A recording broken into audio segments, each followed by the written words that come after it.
The air was thin, biting. November in the Alaskan interior, a cold that sank deep into your bones. Inside a rough-hewn log cabin, the fire crackled, a final bastion of warmth before the true expedition began. Dr. Elias Thorne, his quiet intensity matched by ambition, adjusted maps on the wooden table. His calloused fingers traced lines across the desolate White River Plateau, a region known for unforgiving isolation. Beside him, Anya Petrova, lead cartographer, ran diagnostics on their satellite communication gear. The soft hum was the only sound besides the fire, a fragile link to a world they were about to leave. It was 2018. Their mission, survey an uncharted glacial system, rumored to hold secrets beneath ancient ice. Thorne believed it could reveal unprecedented climate data, perhaps even prehistoric life. A scientific endeavor, challenging and precise, drawing a small team of 4 specialists: Thorne, Petrova, wilderness guide Ben Carter, and young photographer Liam Hayes.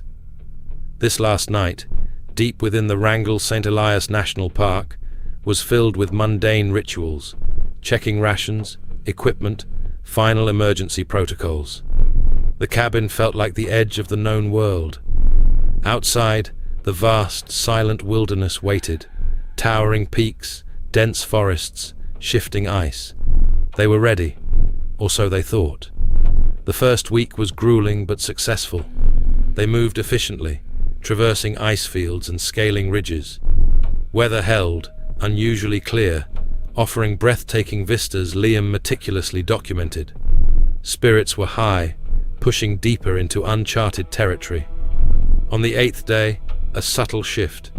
The air grew heavier, silence more profound. Not just natural quiet, it felt expectant. A low, persistent mist clung to higher elevations, obscuring distant peaks. Anya reported unusual atmospheric readings. "It's like the air itself is holding its breath," she murmured to Thorne. They camped near an immense unnamed glacier, their primary target. Liam was tasked with aerial surveys, mapping subglacial caves. Late afternoon, he launched the drone. Mist had thickened, swirling in ghostly tendrils around the ice. Liam, eyes glued to the drone's feed, guided it higher into the vaporous embrace. Then, his breath hitched.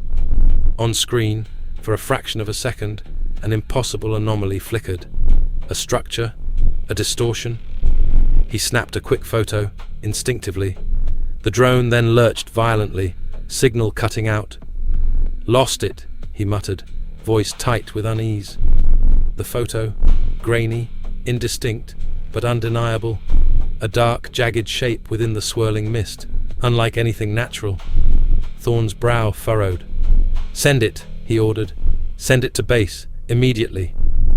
Liam transmitted it, the last communication ever received. The image arrived at base camp in Fairbanks just before dawn, a pixelated whisper from the edge of the world. Strange enough to warrant attention, but not alarming enough for immediate emergency. Not yet. The team was due for check-in 24 hours later. That check-in never came. The silence that followed was not merely an absence of sound. It was a presence. A heavy, suffocating quiet descended upon the vast wilderness. Attempts to re-establish contact yielded nothing but static. The airwaves remained stubbornly, chillingly silent. 24 hours after the missed check-in, alarm was raised. A specialized search and rescue team, veterans of Alaskan disappearances, mobilized. They knew the terrain's unforgiving nature, how mountains could swallow a person whole. Days turned into weeks. The search area was immense, triangulated from the last GPS coordinates. Helicopters crisscrossed icy peaks and dense forests, rotors slicing through frigid air, beams cutting through gloom. Ground teams, braving blizzards and crevasses, combed every inch. They found traces, an empty fuel canister, a discarded food wrapper, a broken trekking pole, but no sign of the team. It was as if the earth had simply opened up and consumed them. Weather, previously clear, turned violently against searchers, a furious storm mirroring growing despair. After nearly 3 weeks of relentless searching, a breakthrough, if it could be called that, occurred. A ground team stumbled upon what remained of the expedition's primary camp, located precisely where Liam Hayes sent the last image, near the base of the unnamed glacier. The scene was unsettling. Tents stood, but ripped and tattered, as if by an unseen force. Equipment strewn about, not packed, but scattered. Food supplies untouched. A camp abandoned in haste, yet no footprints led away, no obvious struggle, no blood, no definitive evidence of attack. Their heavy winter gear was still inside. Most disturbing, inside Thorne's personal tent. His journal lay open on his sleeping bag. Final entry dated the day of the last transmission. The writing was hurried, almost frantic. It spoke of a deep hum, a vibration in the ice, and a growing sense of observation. The last words were stark. It is not ice, it is ancient, watching. Investigators meticulously analyzed the last photograph. The initial blur was clarified, enhanced. What they saw defied explanation. Within the swirling mist, within the dark, jagged structure Liam had glimpsed, appeared a faint, almost imperceptible pattern. Intricate lines, geometric and precise, suggesting something artificial, too large to be human, too alien to be geological. What they captured in that fleeting image was not meant for human eyes, a silent witness to something profound and terrifying. With no bodies, no clear cause, and an unsettling final image, the official investigation stalled. The Thorne expedition became one of Alaska's most enduring mysteries, fueling whispers and speculation. Initial theories clung to the harsh realities of the wilderness: sudden avalanche, hidden crevasse, animal attack. But these struggled against facts. The untouched camp, no struggle, Thorne's specific journal entry. Then came the fringe explanations.